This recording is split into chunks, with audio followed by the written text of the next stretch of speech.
guys! Welcome to my another mini vlog. Ang babaeng alipin sa Japan na hindi pa rin yumayaman.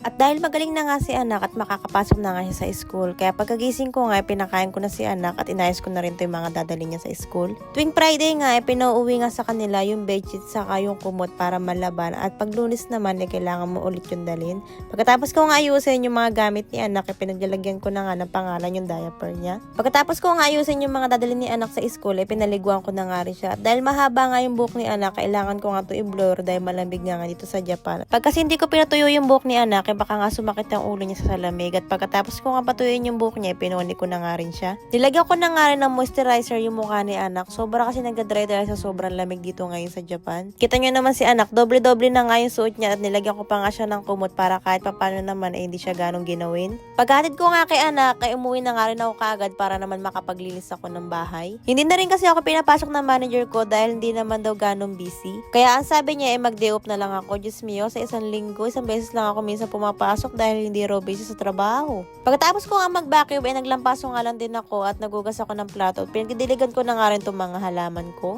Monday to Friday talaga yung pasok sa trabaho, pero dahil hindi nga busy, Diyos mio, mas marami pa yung day off ko kaysa sa pasok sa trabaho. Kung dati nga, pagod na pagod ako lagi umuuwi galing trabaho dahil ang start ng pasok ko alas 9 hanggang alas 6. Pero ayos lang naman kahit pagod na pagod ako noon dahil meron naman ako inaasahang sahod. Diyos mio, sa bago kong trabaho, alas 10 ang pasok ko. Tapos minsan 1 oras lang. Pagkatapos ko nga sa mga gawaing bahay, kumain nga lang din ako at pagkatapos ko kumain, naglakad-lakad na rin ako punta naman sa gym. Dumaan nga muna ako sa Family Mart para lang bumili ng candy at pagkatapos ko nga bumili, lumabas na din ako. Pagkalabas ko nga ng Family Mart, nakita ko pa nga itong napaka-cute na aso. Hindi nga siya pwede pumasok sa loob kaya hanggang dyan lang siya, tinihintay niya yung amo niya. Nakakatuwa nga lang din dahil maski yung aso dito sa Japan ay disiplinado. Kung nasa Pilipinas, malamang nanakaw na yan.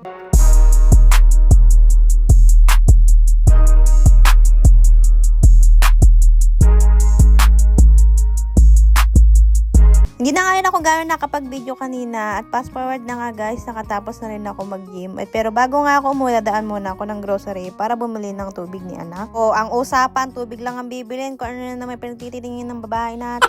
Importante naman yung bibiling ko, wag kang ano dyan. Bibili nga lang din ako ng toothbrush ni anak at dahil minsan nga hindi ako makatulog kaya bumili na rin din ako ng pampainit ng mata para makatulog. Ito na nga yung sinasabi ko, pag nadaan ako ng grocery, Diyos mio, pag talaga kumuha ako ng basket, marami na naman ako mabibili.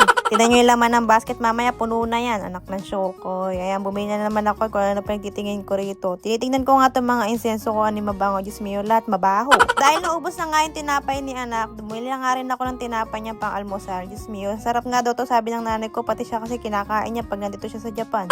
O, diba yan, sabing tubig lang, Diyos mio, kung ano naman nakalagay sa basket, pero wala naman ako nabiling tubig. Pag uwi ko nga ng bahay, pinatanggal ko na nga rin to sa hanger, itong mga nilaban ko, dahil maglalaban na naman ako. Diyos mio, dito na umiikot yung mundo ko sa laba, linis, tapos pag walang pasok, ay gym, ay nako, Diyos mio, hindi ko lang kung anong gagawin ko sa buhay ko. Na nga, pinaglalabas ko na nga yung mga binili ko kanina, kita mo, hanapin nyo yung tubig na bibiling ko, Diyos mio, kung ano yung bibiling yun, hindi nabili.